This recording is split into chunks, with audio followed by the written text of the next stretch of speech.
Mr. Haney, as broadband was able to spread over the last 20 years, the rise of killer apps received a boost from the light, tough policies we put in motion. Gmail and Google Voice are two such services. Gmail has been in the news recently as reports indicate that even though Google said it would stop scanning the traffic, the company still permits software developers outside of Google to scan Gmail inboxes. Google said that only gives data to outside developers. Uh, it has vetted, so it only gives data to outside developers. It has vetted again, and to whom users have granted permission to access email. However, that still means software developers are able to review who sent an email, who it was sent to, the time sent, and the contents of the message itself, which might contain health information, financial records, or other sensitive personal information. Is any of this information protected by the CP&I rules? No, sir, it's not. It is not. It is not. Okay. It doesn't relate to telephone calls that have actually occurred. It doesn't relate to the duration of telephone calls, the timing, or the phone numbers that the calls were made between. So CP&I would not apply to that situation. Thank you for asking me that. Again, Mr. Haney, you mentioned a few times that opt-in systems are burdensome and should be reversed or reserved only for the most sensitive personal information. Can you expand on the costs of the compliance with, again, with the CP&I rules? I listed one example in my testimony.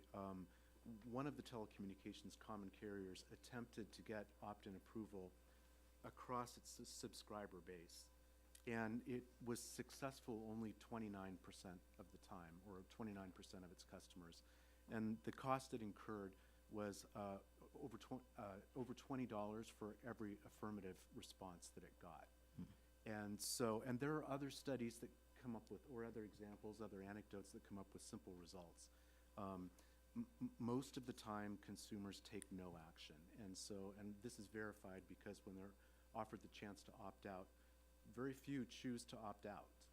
And so I think the FTC is really onto something here by trying to categorize the most sensitive information that warrants the highest protection, and similarly to try to identify more routine information that's not as sensitive, that doesn't require the most burdensome protection. Okay, very good. I think you answered my third question as well, so I appreciate it very much. And I'll yield back, Madam Chair. Gentleman yields back. At this time, I recognize Mr. Collins for 5 minutes.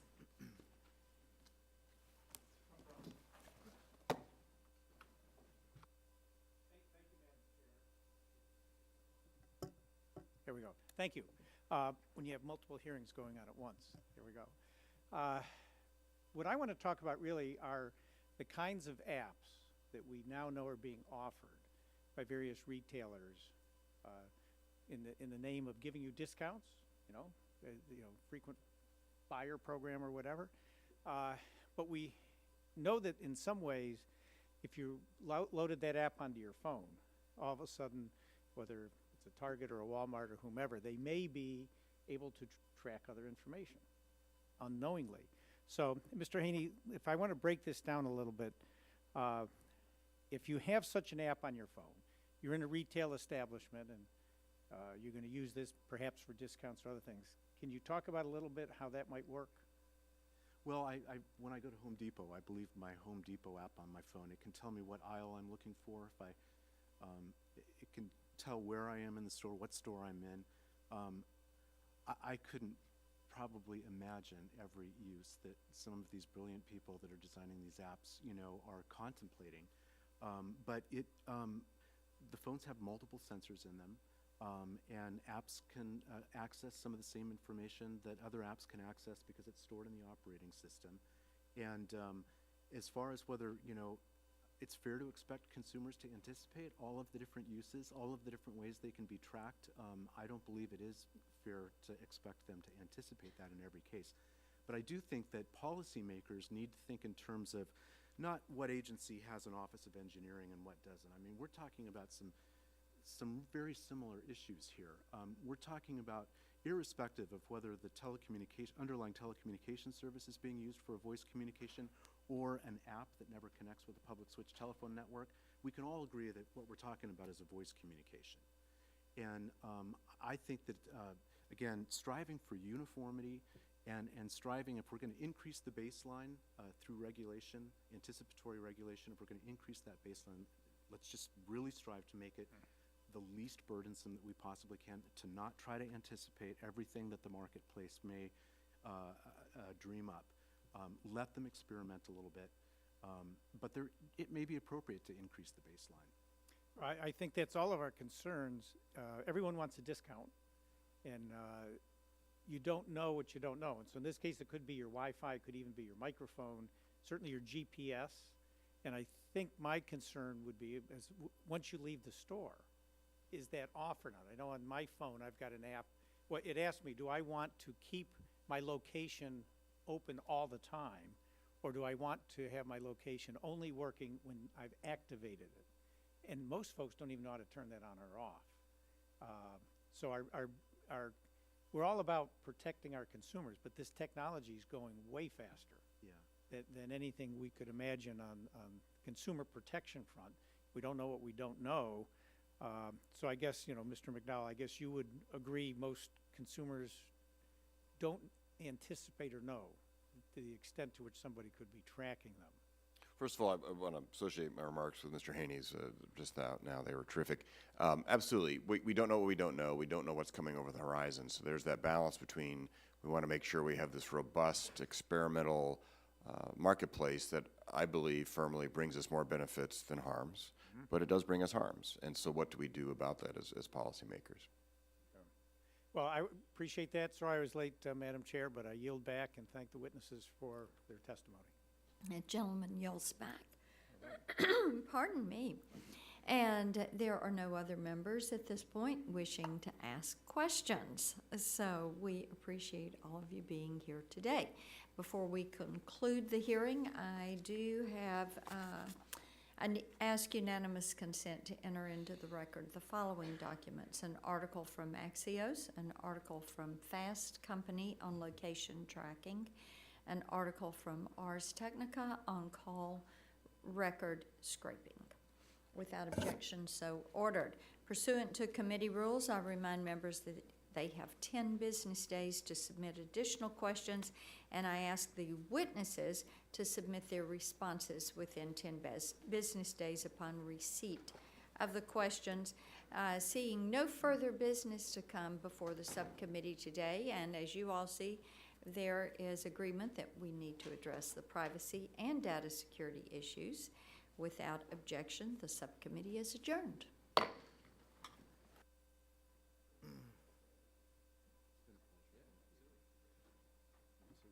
the master. Boys.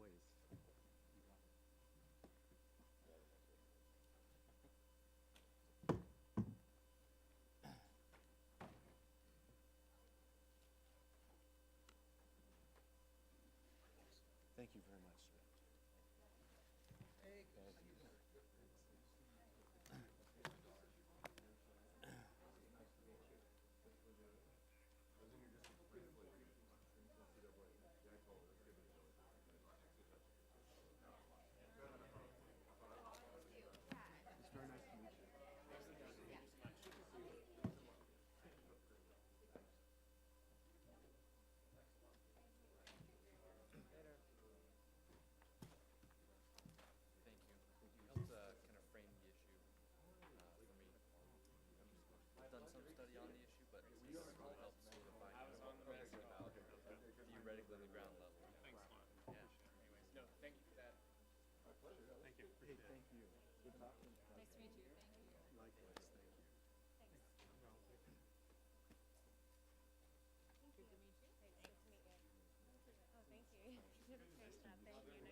Testing, testing, 1, 2. Testing, mic check. Test, test, 1, 2.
Well, good afternoon. I'd like to call the Digital Commerce and Consumer Protection Subcommittee to order.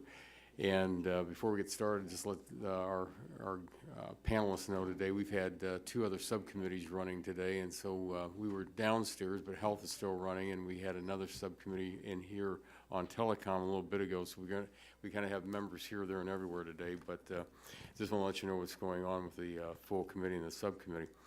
But I appreciate you all being here today, and as I said, we will now come to order, and I'll recognize myself for 5 minutes. And again, good afternoon, and thank you for all appearing before us today. Drive sober or get pulled over. It's a phrase that we've heard in classrooms and television and radio ads and seen billboards along the highway. Everyone knows that driving while under the influence of alcohol is dangerous and unacceptable. And there are methods to identify and apprehend those who break the law. Unfortunately, the consequences of driving under the influence of drugs has not been elevated until recently. And drug driving presents new challenges to both law enforcement and health professionals. Amid the devastating opioid crisis, and as more states legalize the use of marijuana, tackling this problem is now more important than ever. According to the Governor's Highway Safety Association, in 2016, the number of drivers who were fatally injured in accidents with drugs in their system surpassed the number of those with alcohol in their system for the first time. As marijuana use increases in the general population, it continues to be the most common drug found in fatally injured drivers. Marijuana has been proven to increase drowsiness and decrease reaction speed, both of which limit a person's ability to drive safely. 20% of drivers killed in crashes in 2016 tested positive for opioids. Part of this can be tied to addiction and negligence, but legally prescribed opioids also play a role. When a patient is prescribed an opioid for pain relief, they may not understand the possible side effects. It is important that physicians and pharmacists draw attention to the warning labels and give consumers the information they need to take their medication safely. Driving while impaired is illegal in all 50 states, but there is no definition of drug impairment, and testing practices vary from state to state. Unlike with alcohol, there is no widely used drug field test comparable to a breathalyzer. Instead, most officers learn how to recognize signs of drug impairment, including drivers' verbal and physical responses to questions and instructions. Teaching these methods have been a challenge, and the lack of data on drug driving only exacerbates this challenge. New methods for roadside drug testing are being developed and deployed in several states, including saliva tests. At their summit in March, the NHTSA committed to examining the operation of these tests and improving the data the government has about drug driving related fatalities. Understanding the problem is an important first step to fixing it. Today, we're here to discuss what local, state, and federal efforts are being made to combat this issue and what else needs to be done. Public education is the essential component of fighting drug driving. We believe that with improvements in awareness, the dangers of drug driving will be as well understood as drunk driving. Additionally, we believe our witnesses can detail what Congress can consider to help stop this dangerous trend. Almost 1 year ago, this committee unanimously passed the Self-Drive Act. Getting safe, self-driving cars on the road would prevent the senseless deaths of thousands of Americans on our roadways every year. Until that day comes, we need to all do all we can to raise awareness of the dangers of impaired driving. More recently, this committee developed a package of over 50 bills, including my legislation, the Info Act, to address the opioid crisis. These bills were included in the bipartisan House-passed opioids package. My bill creates a public dashboard consisting of comprehensive information and data on nationwide efforts to combat the opioid crisis. Establishing a one-stop shop makes it easier for individuals to access and analyze data that could lead to a real solution and save lives. We are committed to the communities and families confronting this challenge on a daily basis, and we'll continue investigating key areas that contribute to the crisis. I want to thank you all again for being with us today, and at this time I yield back the balance of my time. I'd like to recognize the gentlelady from Illinois, the ranking member of the subcommittee, for 5 minutes. Thank you, Mr. Chairman. I'm happy that we're holding this hearing today on drugged driving. Today's hearing really comes down to one question. What is NHTSA doing in order to combat all impaired driving?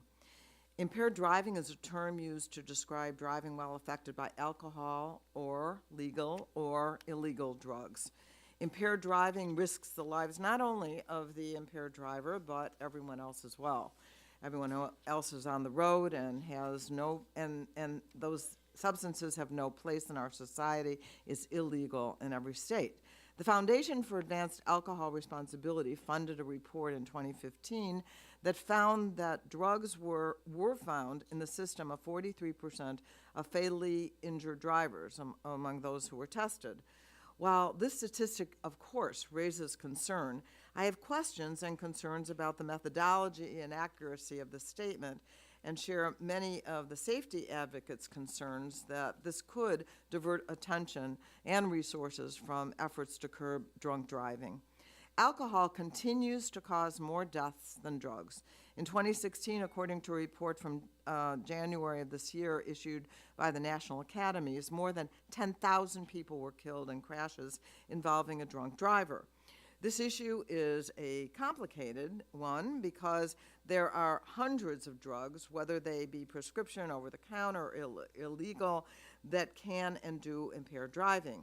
Complicating matters further, drugs of all kinds affect individuals differently, and data on drug presence, like put forth by the Foundation for Advancing Alcohol Responsibility, is often misleading. Further complicating matters, there is no national accepted method for testing the drug impairment of a driver. Positive drug tests do not necessarily yield accurate results, as trace amounts of many drugs can linger in a person's system for weeks, meaning that the driver may not necessarily be impaired even when testing positive for some drugs. The National Highway Transportation Safety Administration, NHTSA, conducted a study in 2016 that found, quote, alcohol was the largest contributor to crash risks, and that, quote, there was no indication that any drug significantly contributed to crash risks, unquote. And yet, in 2018, NHTSA launched a national drug-impaired driving initiative, and in March, NHTSA held a drug-impaired driving summit to engage on this issue. In Carroll Stream, Illinois, local law enforcement is experimenting with a new swab test in order to test for a number of drugs, including marijuana, cocaine, amphetamines, methamphetamines, and opioids like heroin. The potential for such a test is undoubtedly promising, but I would urge caution, as such a test is unlikely to be admissible in court for some time. And again, this may take precious resources away from preventing drunk driving. On the federal level, I hope that NHTSA is working with state and local enforcement and transportation agencies to ensure that they are widely deploying resources to protect public safety. If NHTSA is going to prioritize drug driving enforcement and prevention and turns attention away from other risks, it's critical to ensure that we have accurate data to suggest that shifting their focus away is justified, and importantly, must ensure that they have accurate testing to ensure enforcement action is effective and accurate. I also hope that NHTSA continues to fulfill its mission of reducing death, injuries, and economic losses from motor vehicle crashes, that it works with other agencies to ensure that substance abuse treatment is also available for those who suffer from addiction. We are a society, and as federal representatives must take a whole approach to curbing drunk and drug driving, and that must include treating the underlying causes.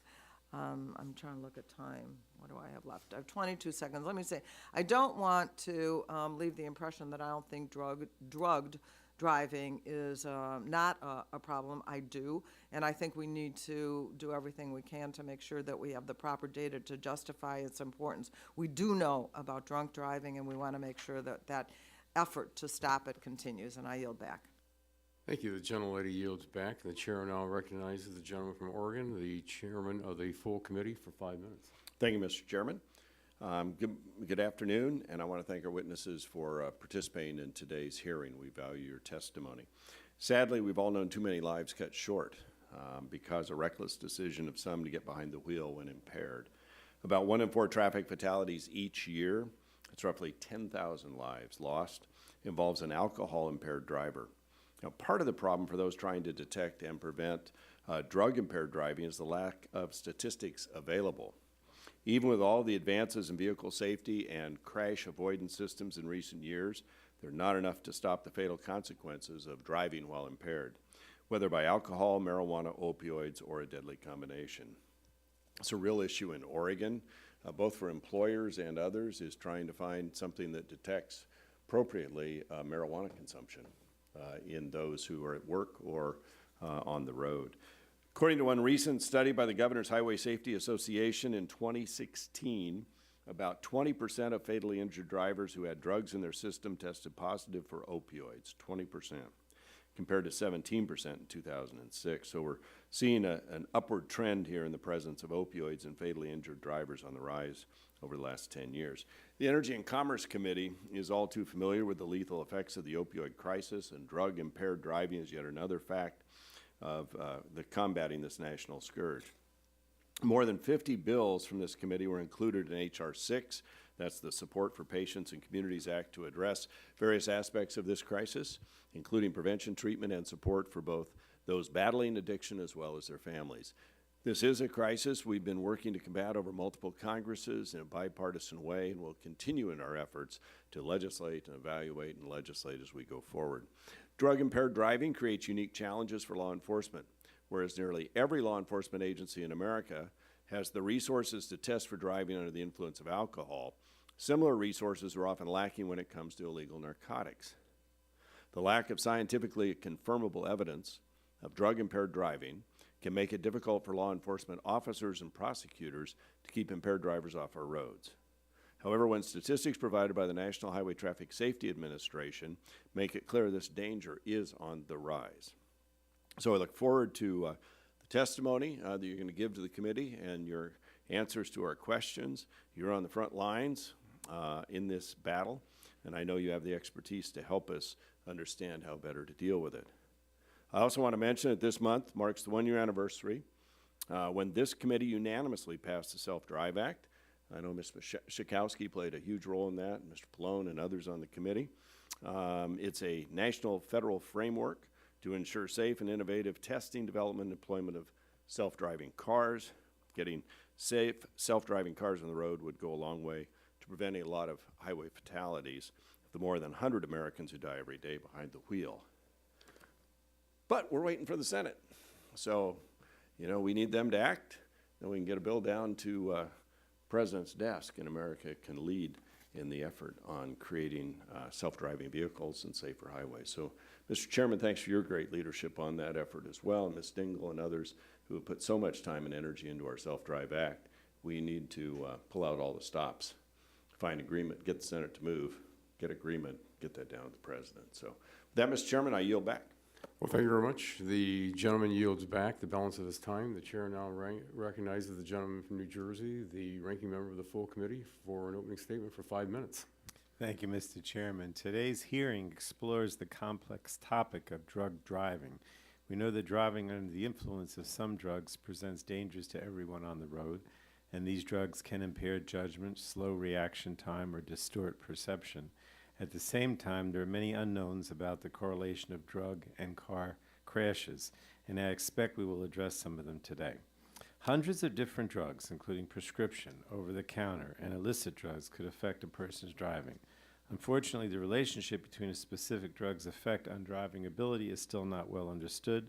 Different substances affect different people in different ways.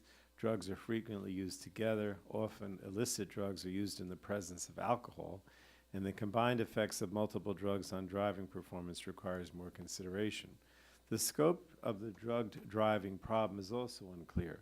Today, there's no nationally accepted method for testing whether a driver is impaired by drugs. Because trace amounts of certain drugs can linger in a person's system for weeks, a positive drug test result does not necessarily mean that the driver was impaired while driving. Moreover, the recording of data of accidents involving drivers with drugs in their systems is inconsistent across jurisdictions, and nationwide data are incomplete. So we should take the issue of drug driving seriously so that we can adequately address the problem, but because we must appropriately allocate resources, our review should be of impaired driving more broadly.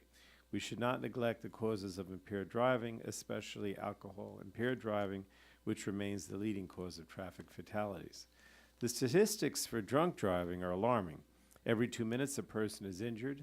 Every 51 minutes, a person is killed in a drunk driving crash.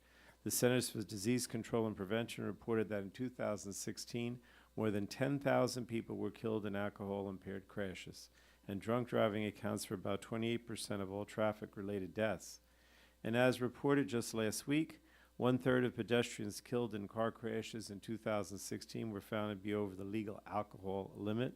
Of course, we should not blame the victims who try to do the right thing and not get behind the wheel when they have been drinking, but perhaps policies encourage us to stay away from our cars also should consider that more people will be walking. While the number of deaths linked to drug driving is less clear than other causes of impaired driving, no one should drive impaired. If you're unable to function normally or safely when operating a motor vehicle, you should not get behind the wheel. Even common over-the-counter medicines can have adverse effects on driving performance. And recent studies show that drowsy driving can be just as dangerous as drunk driving. In fact, my home state of New Jersey has a law that prohibits driving while drowsy. Under the law, a driver who goes without sleep for more than 24 consecutive hours and causes a fatal crash can be charged with vehicular homicide and face up to 10 years in prison and a $100,000 fine. So impaired driving takes on many forms, but the wreckage left behind is the same. It has devastating consequences to family, friends, neighborhoods, and communities across the country, and I hope we continue to work together to fight impaired driving. I don't know if anyone wants any of my time, but if not, I'll yield back, Mr. Chairman. Well, thank you very much. The gentleman does yield back the balance of his time, and that will conclude opening statements from our members. And also, Chair reminds members that all their statements will be included in the record. Again, we want to thank our panel for being with us today to testify before the subcommittee. Today's witnesses will have the opportunity to give a 5-minute opening statement, followed by a round of questions from the members. Our witness panel for today's hearing will include Dr. Robert L. DuPont, the president of the Institute for Behavior and Health, Ms. Jennifer Harmon, the assistant director of forensic chemistry at Orange County Crime Lab, Ms. Colleen Sheehy Church, the national president of Mothers Against Drunk Driving, and Ms. Erin Holmes, the director of the traffic safety programs and technical writer at responsibility.org. And again, we appreciate you being here to give us your testimony. And Mr. DuPont, you will be recognized first, and you are recognized for 5 minutes for your opening statement. Thank you very much. Thank you very much. Oh, and pardon me, just press the button on your mic there and pull the mic up there, and a little red light should go on for you. You don't have to press that once. Yep, I think it was just on. No, I think it might. On now. There we go. There you go. Thank you. Okay, here we go with the 5 minutes. Okay. I'm president of the Institute for Behavior and Health, a nonprofit organization committed to understanding the modern drug epidemic and to develop policies to reverse that, to turn it back. I'm a graduate of the Harvard Medical School, a physician. I did my training at Harvard and also at NIH. And I've been working on the problem of drug driving for 4 decades, including as the director of the National Institute on Drug Abuse, the first director. I also served as the White House drug czar for 2 presidents, Nixon and Ford, and have been active in that field all of my professional life. 2 trends I want to bring to everybody's attention in all the numbers we talk about. One is the fact that the highway deaths have gone up for the first time in a long time, and they're going up by a significant number. That's very important to notice that. The second trend is the increasing presence of drugs in drivers tested, whether they're in fatal crashes or in the National Roadside Survey. I want to focus on 4 ideas that I hope will be useful.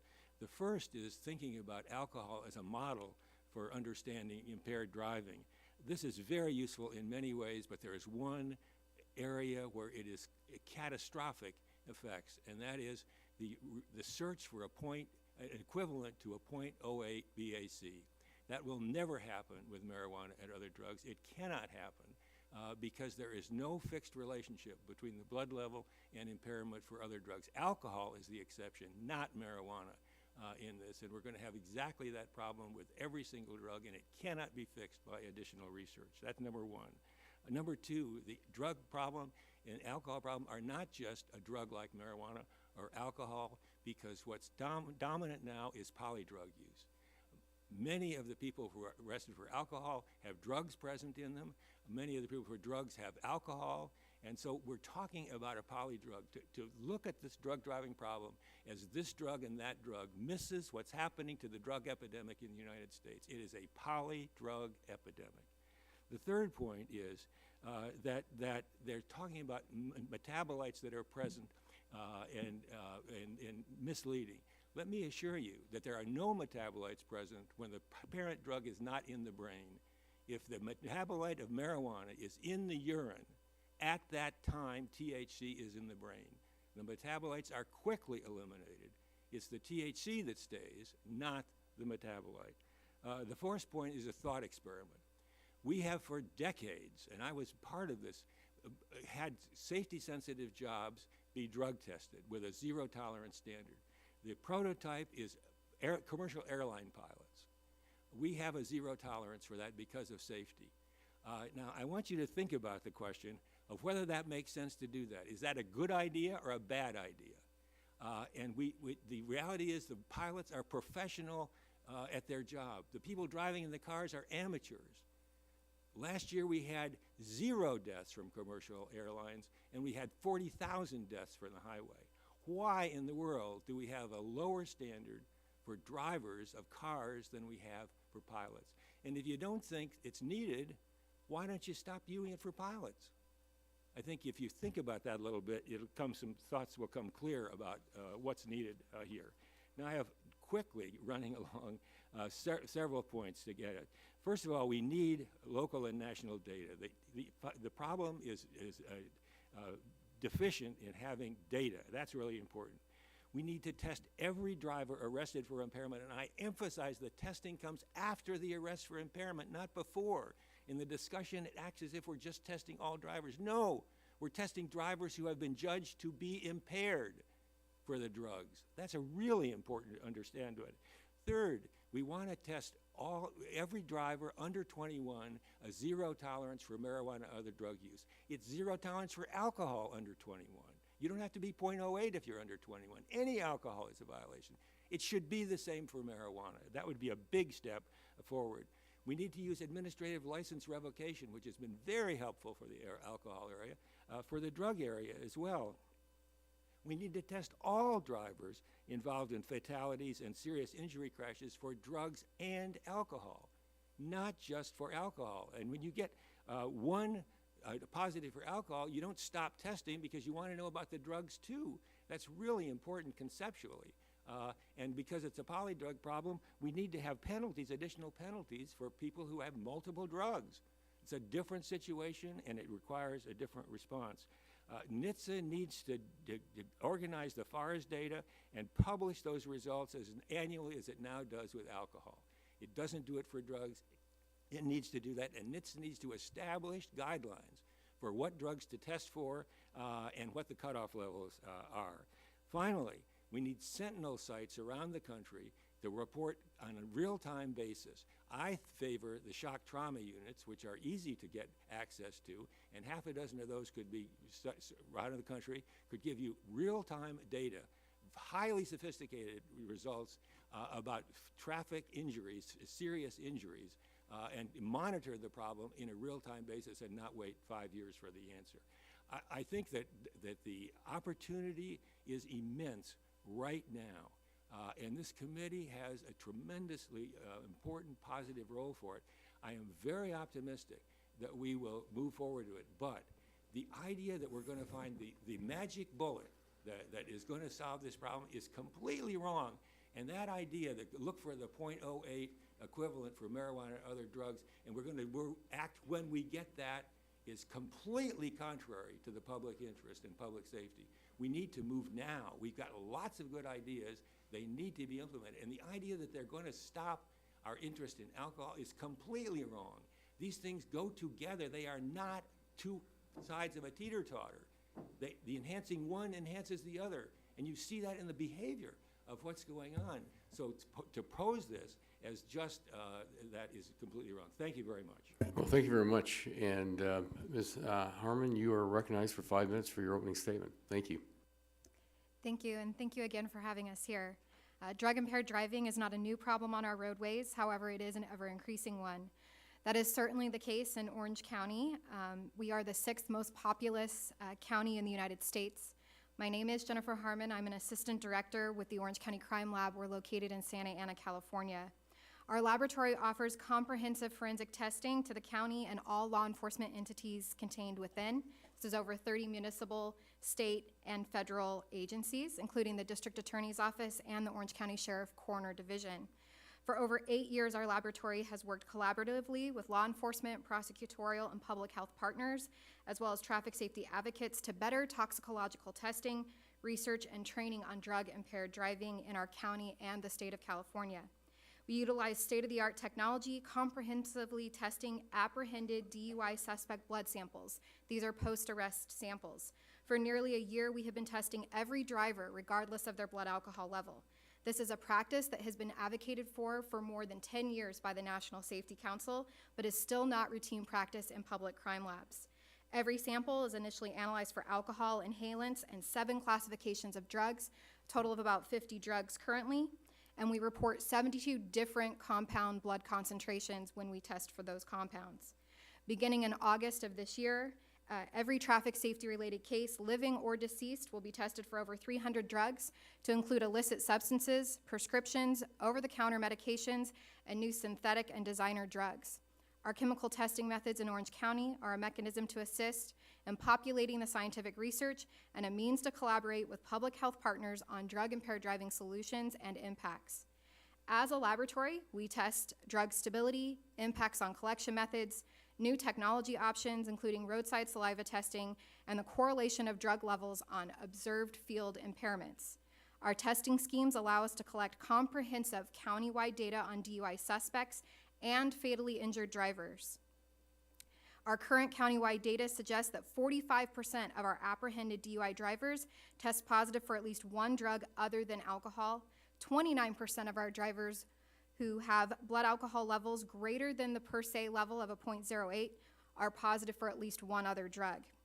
56% of our fatally injured drivers test positive for at least one drug, nearly half of those alcohol and or THC, the psychoactive drug found in marijuana. What is additionally alarming is that our non-alcohol involved traffic-related cases that are drug positive, 40% of them test for 3 or more drugs. The success of the Orange County model over the last several years has been due to our collaborative efforts with stakeholders. We cross-train our dedicated toxicologists with traffic safety law enforcement, prosecutors, and public and private defense. Our experts attend law enforcement training and provide reciprocal training as well. Our team routinely interacts with law enforcement's certified drug recognition experts, also known as DREs, ensuring that their expertise on drug impairments, metabolism, trends, and polypharmacy are a marrying of field observation and scientific theory. It ensures that our law enforcement partners are able to maintain their certifications, validate their in-field at roadside impairment observations, and stay current on emerging drug trends. Law enforcement and toxicology expertise is critical to successful prosecutions of the drug impaired in Orange County, as we have a 95+% conviction rate on DUID cases that are tried. The county also houses the statewide Traffic Safety Resource Prosecutor Program, which allows for information sharing in the criminal justice system at a statewide level. Crime labs in general are severely underfunded, especially in the area of forensic toxicology. Our laboratory alone in the last 8 years has seen a 60% increase in the number of exams conducted on our toxicology samples and an over 100% increase in the number of DUID cases processed, with a 25% reduction in staffing. However, our county has made a conscious effort to utilize resources as efficiently as possible and ensure high-quality testing on every case, regardless of the charge or the presence of the most commonly encountered substances like alcohol. To understand the scope of the drug-impaired driving problem, comprehensive testing must be obligated by all laboratories conducting toxicology and traffic safety-related cases. Orange County's overall goal has been to share information, collaboratively train all stakeholders in the traffic safety system, and to collect data for overall better outcomes and educated traffic safety policy. Knowing the prevalence of the problem will result in better preventative health measures, safer roadways, and improved treatment for the drug impaired. It also aids in improving forensic drug testing for all types of crimes beyond traffic safety, including drug-facilitated sexual assault, death investigation, and overdose. For those of us who work in America's crime labs, no day passes without seeing clear evidence that confirms the fact that our nation is in the grips of a drug epidemic. As discussed in my testimony, drugs impact the safety of motorists, but of course the impact goes far beyond our roadways. My colleagues and I appreciate the work Congress has done and continues to do in addressing this problem. Those of us at the local level remain committed to joining you in this worthwhile effort. I appreciate the opportunity to share. Well, thank you very much for your testimony, and Ms. Sheehy Church, you are recognized for 5 minutes. Thank you so much. Chairman Lotta, Ranking Member Schakowsky, and the members of the subcommittee, I want to thank you for the opportunity to testify today before your subcommittee on the issue of drug-impaired driving. My name is Colleen Sheehy Church, and I serve as the National President of Mothers Against Drunk Driving, or MADD. Drugged driving is a serious issue and one that is gaining attention across our country. I look forward to sharing with the committee's MADD's thoughts on how best to address this problem. I am uniquely qualified to testify today. My son Dustin Church was killed by a drunk and drugged driver on July 10th, 2004. At only 18 years old, Dustin had graduated from high school and had his whole life ahead of him. That night in July, Dustin had not been drinking. He was doing what most kids like to do, and he was hanging out with friends when they decided to go grab a pizza. My husband Skip and I had told both of our sons about not drinking until age 21 and never drinking and driving. We also talked to them about the dangers of riding in a car with a drunk driver. I'll never know why Dustin got into that car that night, but I am sure because tests showed that he was sober and had buckled his seatbelt. Unfortunately, the driver had been drinking and had illicit drugs in her system. That pizza run turned tragic when the driver lost control of her car, careened off the road, went over a cliff, and into a river. The driver and passenger escaped, but not Dustin. Early in the morning, Skip and I got that knock on the door that no parent should ever receive. The pain of losing someone so senselessly to a preventable crime never goes away. That's why we must work harder than ever to eliminate drunk and drugged driving. In 2015, Matt updated our mission statement to include help fight drugged driving. We want victims of drug driving to know that we are here to serve their needs. We also know that the legalization of recreational and medicinal marijuana, the national opiate crisis, and the prevalence of prescription drugs in our society can only lead to more drug-impaired driving on our roadways. What we don't know, however, is the role of drugs as causal factors in traffic crashes. This is why more research is needed. Matt is committed to a research and data-driven agenda. I would like to call your attention to a report released earlier this year from the National Academy of Sciences, which states alcohol-impaired driving remains the deadliest and costliest danger on the U.S. roads today. Every day in the United States, 29 people die in an alcohol-impaired driving crash, one death every 49 minutes, making it a persistent public health and safety problem. The Insurance Institute for Highway Safety, also known as IIHS, reports that out of all drugs, alcohol is the biggest threat on the roads. IIHS states that the battle against alcohol-impaired driving is not won, and that states and localities should keep channeling resources into proven countermeasures to deter impaired driving, such as sobriety checkpoints. The NAS and IIHS reports are important because recent headlines would lead you to believe that drug-impaired driving has overtaken drunk driving in terms of highway deaths. That is simply not true. The truth is that we do not know how many people are killed each year due to drug-impaired driving. There are two major obstacles to determining the scope of the problem. First, we lack impairment standards for drugs. According to the 2013-14 National Roadside Survey, marijuana is the second most commonly found impairing drug after alcohol. Yet, marijuana has no impairment equivalent to a .08 for alcohol. For prescription drugs, there are also no impairment levels for drugs legally prescribed by one doctor. With alcohol impairment, we know what works. MAD's campaign to eliminate drunk driving in 2006 has created a national blueprint to eliminate drunk driving in our country. The campaign is based on proven strategy and supports law enforcement, all offender ignition lock laws, advanced vehicle technology, and asks the public to help us support these initiatives.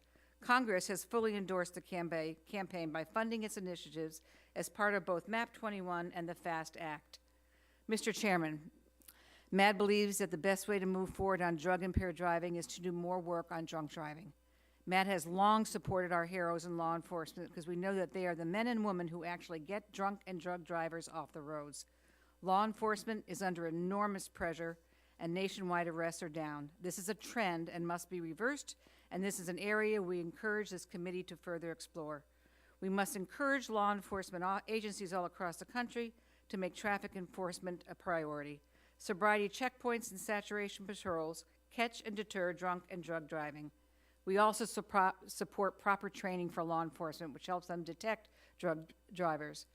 Every law enforcement officer should receive the standard field sobriety testing training. We also believe advanced roadside impaired driving enforcement, ARIDE, training and the DRE, drug recognition expert, are important for law enforcement to be able to make drug driving arrests. In mid to long term, we need to focus on further research and data to understand the scope of drug driving problem. One important piece of research that we urge Congress to reinstate and fully fund is the National Roadside Survey. This study is conducted roughly every 10 years, and the last roadside survey was last conducted 2013-14. It's a critical tool that gives policymakers like yourselves important information about drivers who are using alcohol and then driving on the roadways. With the prevalence of marijuana legalization, both recreation and medicinal, it is critical that more work be done to understand impairment. We agree with a recent AAA study which states a .08 equivalent may not be possible with marijuana, but we still must better understand how marijuana impairment influences driving behaviors. In closing, I encourage the Congress to look at near-term solutions to stop recent increases in traffic fatalities. The National Academy of Sciences report made clear that alcohol is the leading killer on our roadways. Therefore, drunk driving should be a major focus in crash prevention. The good news is that doing more to prevent drunk driving will result in fewer drug driving deaths too. Law enforcement is the best defense against drug drivers. We urge the committee to work with law enforcement leaders to make sure that traffic enforcement is a priority. And finally, it is critical that we have the research and data to better understand this problem, to include impairment.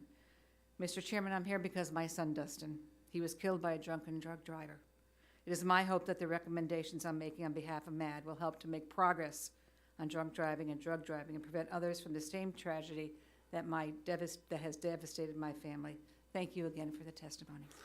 Well, and thank you very much for your testimony today. And on behalf of the committee and the subcommittee, we mourn your loss, because what we're here for is to make sure that other families don't suffer the same loss that you've suffered with the loss of your son. So we appreciate your testimony today.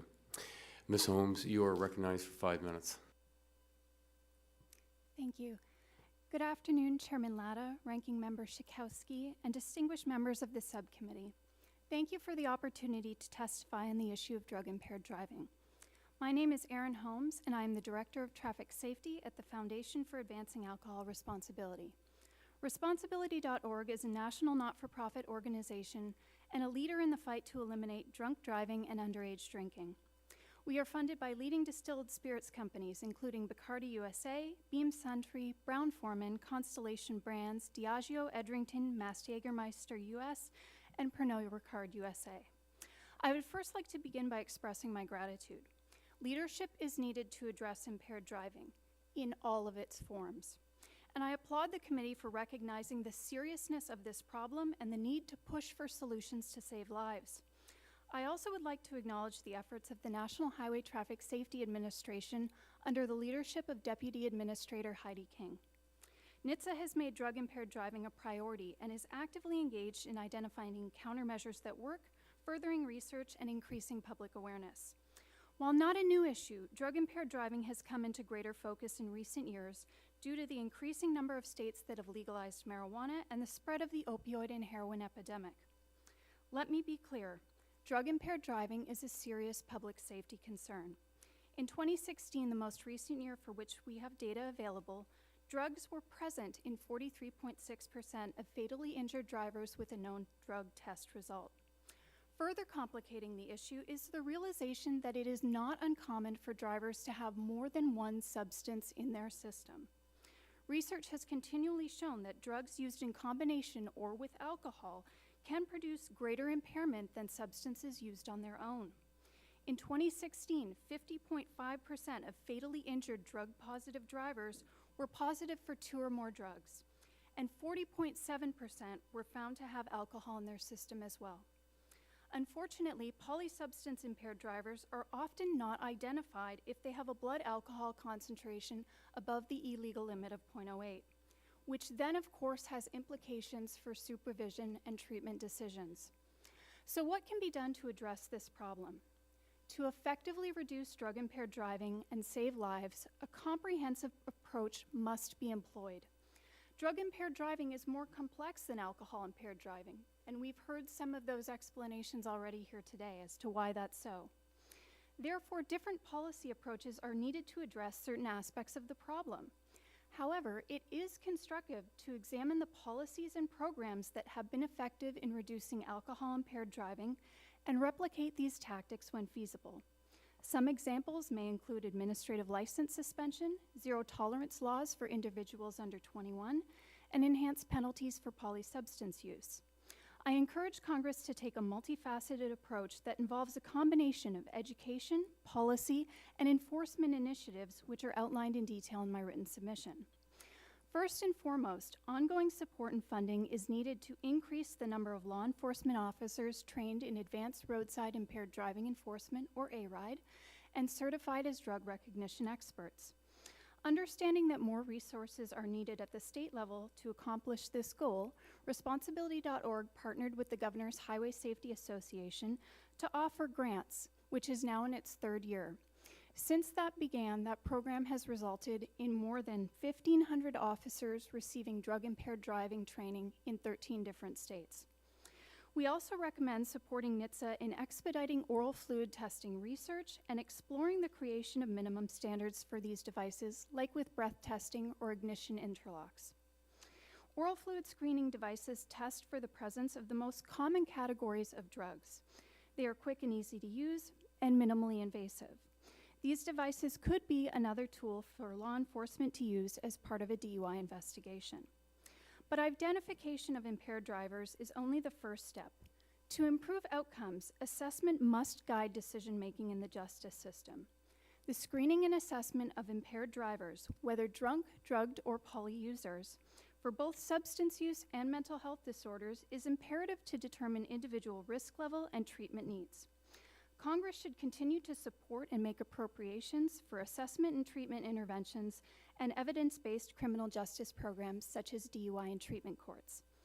Other important recommendations to consider include supporting the creation of national minimum standards for toxicological investigations, allocating additional highway safety funds to improve the capabilities of state labs, monitoring NHTSA's progress in creating large-scale education campaigns, and providing appropriations to expand those should they be deemed effective, continuing to invest in research initiatives to better understand drug impairment and identify effective countermeasures. Congress, NHTSA, state highway safety offices, and traffic safety organizations must continue to work collaboratively to prevent the occurrence of this behavior, improve the administration of justice, and further knowledge in the field. Thank you so much, and we look forward to working collaboratively with you on these issues. Well, thank you very much, and we appreciate all your testimony given to the subcommittee today, and I just want to let members know that they did just call votes. If we could, I'll try to get my first questions in first before we have to run down to vote. But if I could start, Ms. Holmes, with you, just following up what you're talking about, what states are doing out there to address the drugged impaired driving. Are there any states that can be models for others, and why do you believe that some states are at the forefront at addressing this issue? Still on? Still on? Yes, I'm still on. I think there are a number of different things that are being done well depending on the area. Each state has individual and unique challenges and can be constrained by their laws. I would look to Colorado as a leader and example on public education and information campaigns. I believe they've done a phenomenal job, and they've worked towards expanding their messaging. They were put in a difficult position when Amendment 64 became law back in 2012. They weren't prepared and had to put together a campaign relatively quickly. But since that time, their Drive High, Get a DUI campaign has expanded in its messaging, first from focusing and educating the public in Colorado that while yes, it's now legal to use marijuana, it is not legal to use and drive because you can, in fact, get a DUI. They've also focused on increasing messaging around crash risk associated with marijuana-impaired driving, and they've also looked at different aspects of the problem, like consuming edibles and driving. And now they're implementing a new campaign called the Cannabis Conversation, where they reach out to communities of users. Other states like Washington have done a very good job with data collection. They've been able to go back and do a lot of analysis on fatally injured drivers to get a better sense of what the data is telling them. Not only what percentage of fatally injured drivers over a lengthy period of time are testing positive for marijuana, also who's testing positive for the active psychoactive component, that's the delta-9 tetrahydrocannabinol, versus the inactive metabolites. They've also focused on being able to identify which drivers tested above or below their per se limit of 5 nanograms. I would also commend California for the work that they've done on laboratory testing and investing in lab capabilities. They've also looked to establish a blueprint to be able to guide decision-making in the future. What I would always encourage all states to do is to look at this issue irrespective of what challenges they're facing with drug policy and with drug use in their states. The sooner you can start to plan ahead, the better prepared you will be. And states that have not gone down that road or have not been extremely hard hit by either legalization or by the opioid epidemic, they're in the best position to learn the lessons from other jurisdictions and implement them or plan for the future. Well, thank you. Ms. Harmon, given your unique perspective on this issue, and just talking about California from the local level, what are some of the day-to-day obstacles combating drug-impaired driving that you've seen? Certainly, I think one of the largest obstacles that we continue to have in California is the relationship that our public has with law enforcement. Law enforcement is key to dealing with drug-impaired driving. Their impairment models that they are using, we have published research that we believe that they are effective, even with drugs like marijuana. The other issue is the resources that the system as a whole has in addressing the type of testing that really needs to be done at a comprehensive level. Almost every jurisdiction, with the exception of 2, only test drivers above a 0.08%. In the last few years, we've been able to convince coroner's offices and medical examiner offices that marijuana or the active drug THC is an important drug to be testing. So we do now have our fatally injured drivers tested for marijuana, but the scope of testing that is done in our state is limited because of the resources that the laboratories have and the access they have in improving the technology, as well as the staffing resources that they need in order to deal with the problem. The other issue is that we are dealing with a vast number of drugs. Our 5 most prevalent drugs in our jurisdiction involve both illicit and prescription drugs. And the drugs are all tested slightly differently. And so you have to have state-of-the-art technology in order to effectively do that, and to be able to test for all of the drugs in a time frame that is reasonable, because drugs break down not just in the person's system, but also in the samples. So if the samples are sitting for extended periods of time and not getting tested, or only being screened and then at a later time being tested, you're affecting the quality of that evidence for a prosecution. Well, thank you very much. And my time is about ready to expire. And as I said, we'll run down and vote. Would that be all right? Right now? Right, we'll recess. Okay. Yep, and we'll vote and come right back. Thank you. We'll stand in recess.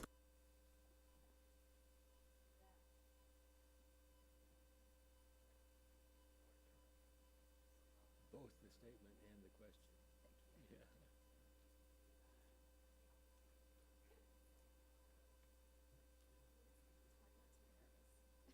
What? I feel like I'm back in court all over again. Yeah, but you're not going to be taken out to jail. I wasn't in court for that reason. You know. I was testifying. Yeah, that's right. But well, well, you don't have.